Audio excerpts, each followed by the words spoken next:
How's everyone doing? All right, I just showed up, and when we showed up, the back of the room was so full. There's a bunch of people standing. I'm gonna invite you. There's a bunch of places up here, so everyone else can enjoy some space up here. All right, how's everyone doing? Has this conference been amazing? Yeah? All right, we're gonna have some fun. And guys, this presentation is going to be a little bit different from what you've heard over the last couple of days. What we're going to try and do is pull everything together and put a little bow on it so you can make sure that you implement what you are learning. Guys, I go to a lot of conferences and you get back to your office and those fires are just back in your face. And so I want to give you some actionable items, a system for you to accomplish some great things. Would that be all right?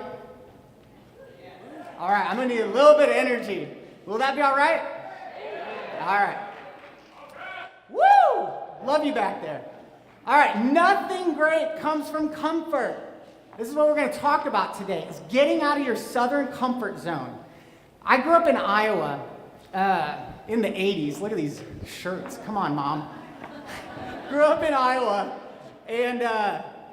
and I had big dreams. I wanted to accomplish great things. One of my big dreams as a child was to be a professional snowboarder from Iowa. Right? It's like almost comparing it to Oklahoma. There's not a lot of snowboarding in Iowa. People would tell me, you can't do it. It's never been done.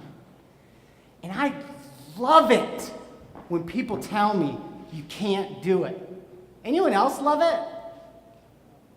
It's great, right? It's the fuel. I love that challenge. Guys, for 15 years, day in, day out, I was focused on this one huge goal, becoming a professional snowboarder. Got out of my comfort zone, traveled around the nation, started to do well, had sponsors like Red Bull energy drink. And I'll tell you what, after 15 years, drop out of school, and I pursue it. And I started competing and got to meet some amazing people. Got to travel the world, competing against some of the best, my childhood idols. It was not a comfortable journey. I had to sacrifice a lot of things to go after that goal. Later in life, retired from snowboarding and decided I need to do some more adult things. So I went back to school. And I met a lady who was absolutely beautiful. Absolutely beautiful. And she was way out of my league. And so you got this hippie snowboarder, and he's like, all right, I'm going after her. Like, we're going to go and make this happen. So go back to school. I take 48 credit hours. It's the first time anyone at Colorado State had ever taken that many credit hours in a year. Really uncomfortable, a little bit stressful. Plus I was driving from Denver to Fort Collins to go to school, which is about 75 miles. It was intense. It was really, really intense. And this was an important goal to me.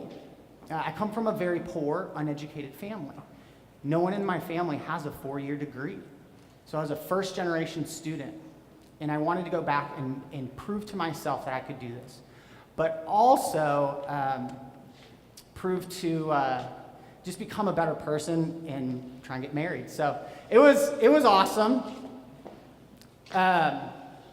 This is freaking out, but it paid off. You guys, that hard work, that determination paid off. I ended getting a 4.0 for the first time in my life. I'm gonna tell you how I did that here in a minute. Ended up getting 2 job offers in the crash of the market in 2009 and got married to that amazing woman that I was talking about earlier. I had extreme focus. I had really big goals. And it forced me to get out of my comfort zone. So I ended up getting a job for Mountain Dew. Awesome gig.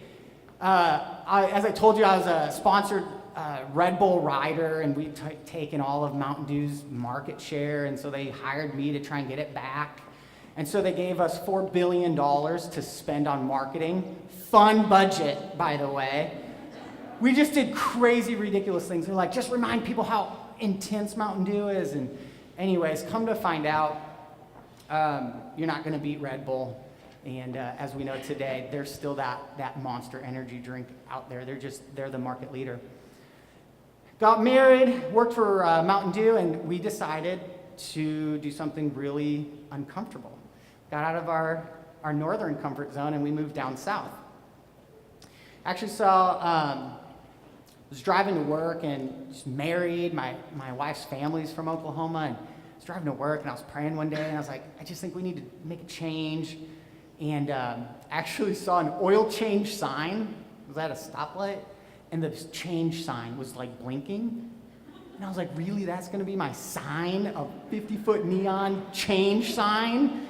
So we took a leap of faith. We moved down to Oklahoma, get a job at a marketing agency, really stoked, and I get fired. Awesome, right? So, young married man, hey, son-in-law, how was work today? Well, I got fired. Cool. Thanks for taking care of my daughter. It's like, awesome. This was like the worst, like from a prideful moment, this was like the worst, most uncomfortable place to be. Ended up being the biggest blessing of my life. Took a really bad time in my life and said, you know what? I'm going to do this. I'm going to show him that I can do something bigger. So we opened up McMahon Marketing. The office was about the size of this little side closet. It was really uncomfortable. And it has been, up until this point in my life, the biggest challenge ever. They don't tell you about HR because I'm not compliant, accounting and payroll and all these things. And you talk about a challenge, that is a challenge, running a small business. And what people don't see is that day in, day out grind that you do for 15 hours a day, just working, hustling. And 5 years in, people are like, oh man, you guys are such an overnight success. It's like, there's been a hell of a journey to get to where we are. So here's what we're going to talk about. In your life, in your career, I hope that your adversity, those tough times, you use to your advantage. Those tough life lessons when you are going through them, and I'm sure some of you are going through it right now, that you use this as an incredible learning opportunity, that you springboard from this to be stronger. Would it be beneficial today for you to learn my success system that I use so that in a couple of years, your life would be unrecognizable? Would that be of value? All right, I think no one's listening. I'm going to exit stage right. Okay, let's do that again. Would this be of value today? Would it be of value? All right. So, what is the one thing that is deterring you from accomplishing all the goals, all the dreams that you have? It's your choices. So simple. Starts with your choices. The choices that you make every single day take you either towards or away from your goals. It's so funny. It's the small, starts with the seemingly insignificant moment-to-moment choices you make. Simple as grabbing a soda or drinking a water. That little choice does affect your behaviors.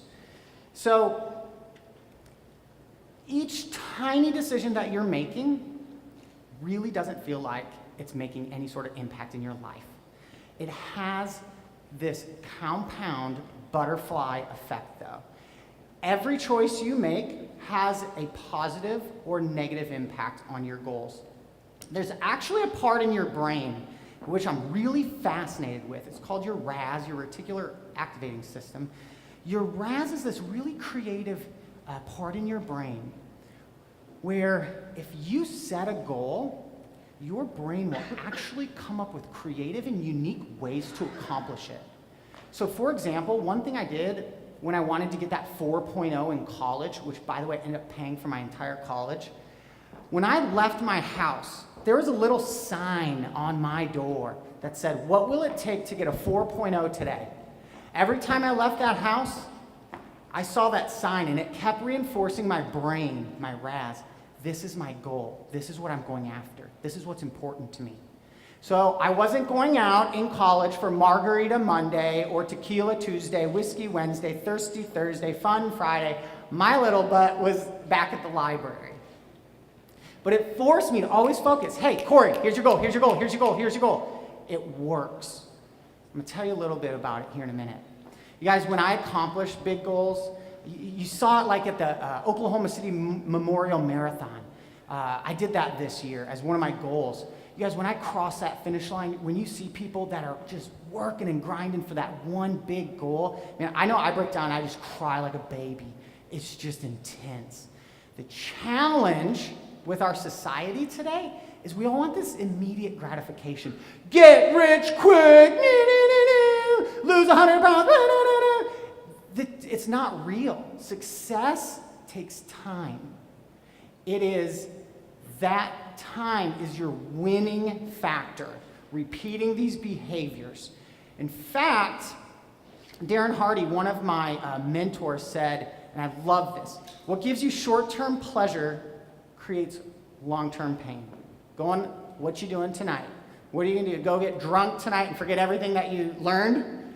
Or the short-term pain of maybe stay here a little bit longer, recap. Really let some things sink in. That will create some long-term pleasure. So what do successful people and unsuccessful people have in common?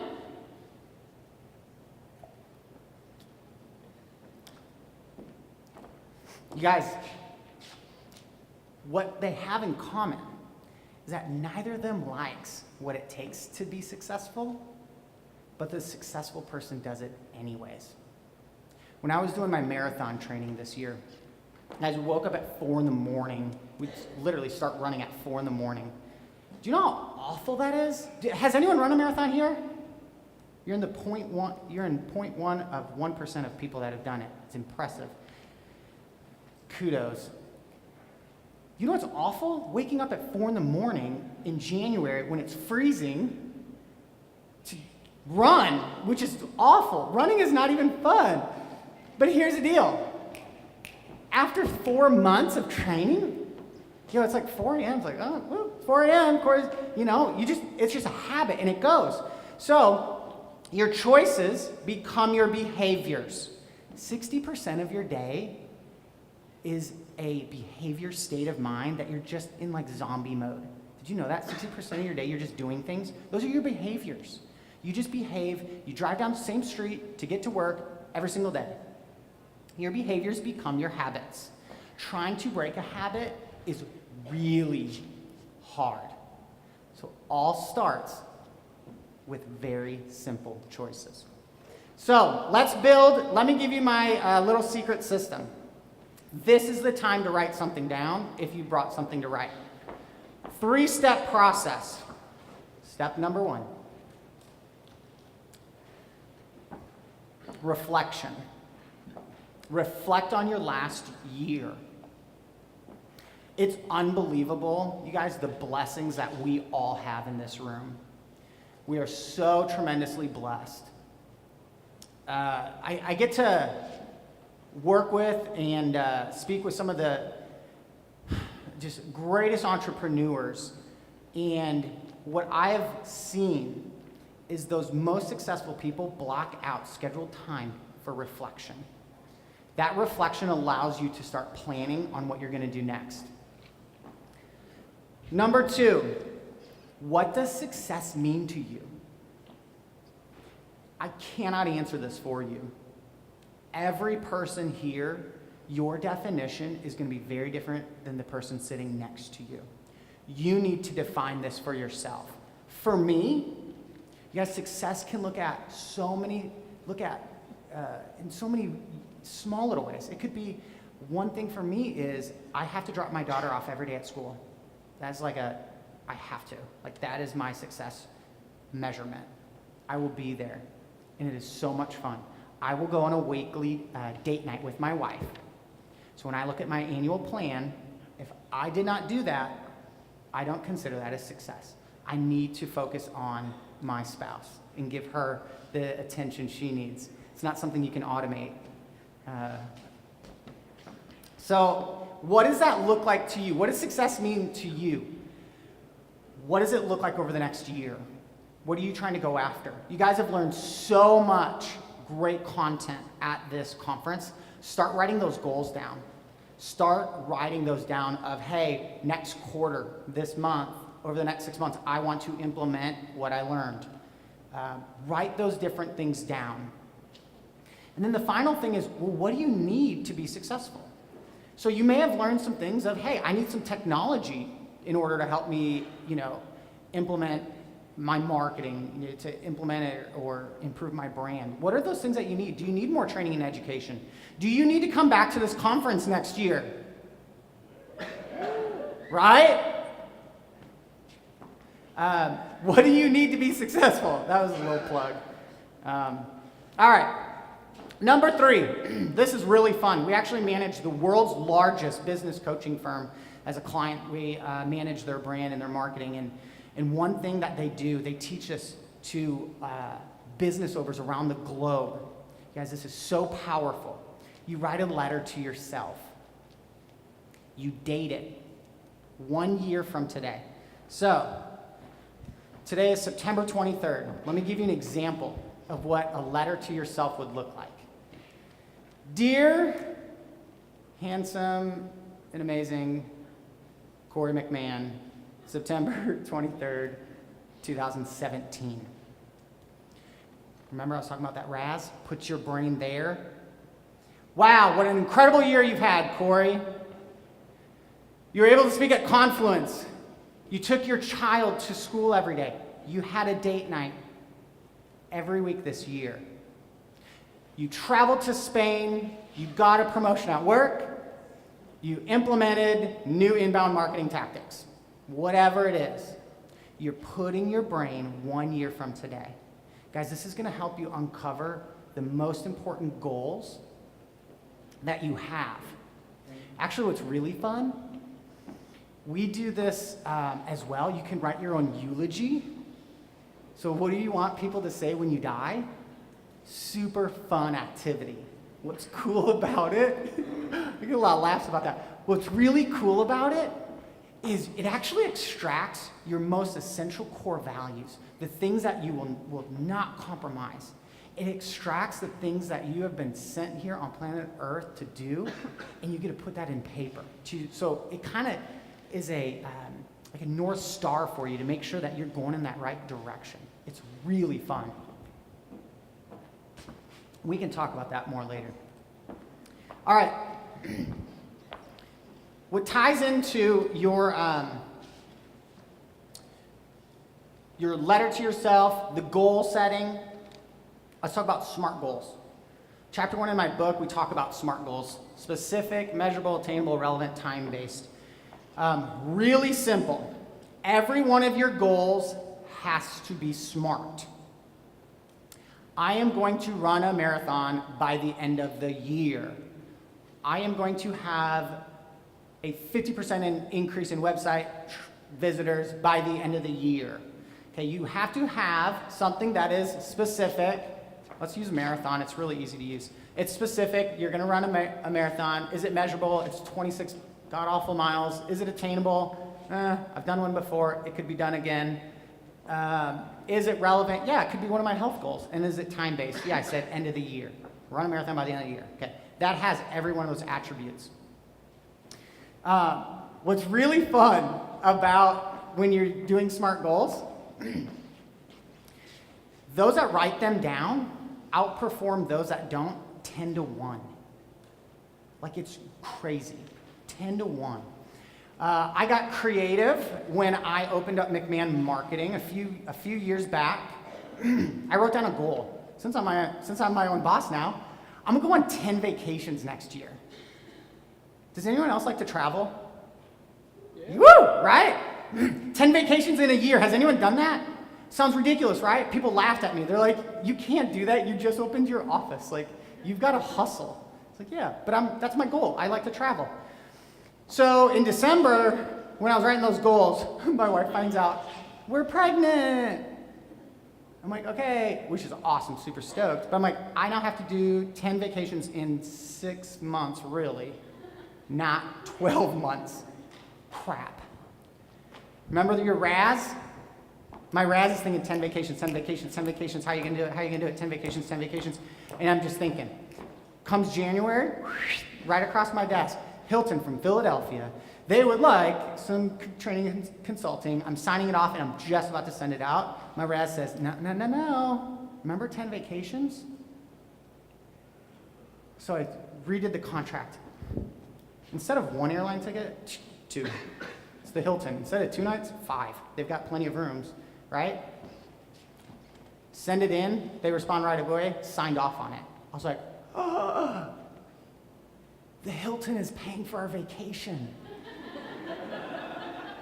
It was awesome. My RAS, like I would have never thought about this on my own. My RAS was like, no, do this. So my wife and I go out to Philadelphia. We could travel. I've never been there. It's awesome. Did a great job. Another contract. They refer me to another place, Cabin Bluff in Georgia. Going to do some more social media and LinkedIn training for their sales team. Not 1 airline ticket. 2, right? Not 1 night stay. Crossing this off. Then, one of my other goals was to golf in 30 states, so I was feeling lucky. Plus 1 round of golf. Send it in. They signed off on it.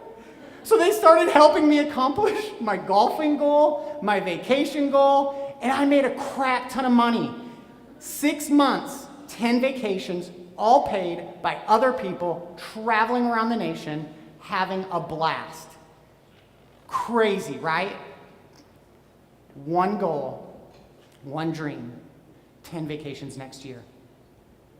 I had that pleasure and potential ability being self-employed. But what are your big dreams? What are your big goals? What are you trying to accomplish? Guys, just that dream, that 10 vacation goal, changed my life forever. Guys, last year, I traveled to 5 different continents around the globe, speaking to tens of thousands of entrepreneurs, business owners, getting them to think bigger. You guys, nothing happens when you're in your comfort zone. Get out of your comfort zone, write down your big goals, and I wish you massive success in your year to come. Thank you.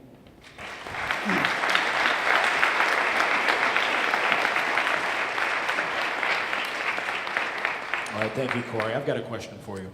I really like the idea of the tiny choices and the impact that they can have later. One of the things that I struggle with sometimes is when I'm faced with one of those tiny choices, I get a little paralyzed because I'm worried that whichever way I go could be wrong, and I'm gonna have to back up, and I get a little sort of perplexed about how to make that choice and sort of get that ball rolling. Do you have any advice for that? One thing that you've just mentioned is a little bit of failure. Being courageous to fail is really important. Fail every day. You guys do something wrong. It does start, though, stemming a little bit deeper in being okay that, hey, this may have gone wrong. This project, this client may be upset. Learn from it. Revise your process. Guys, we're learning so many different things, just with our processes as our agency is scaling, just growing very rapidly. Breaking our processes, learning from mistakes, and owning up to it, I think is an important lesson. All right, Marilyn, did you hear that? I get to fail. I get to fail once a day, at least. Maybe more? More? No. Okay, and a second question I have, you mentioned a book, your own book. So you might give us the title of that, but in addition, any other tools or resources, books, online, that you might suggest for those that want to sort of press into this kind of plan? Yeah, first thing would be check out our blog. That's really on the McMahon marketing website. That's really where we keep a lot of content fresh.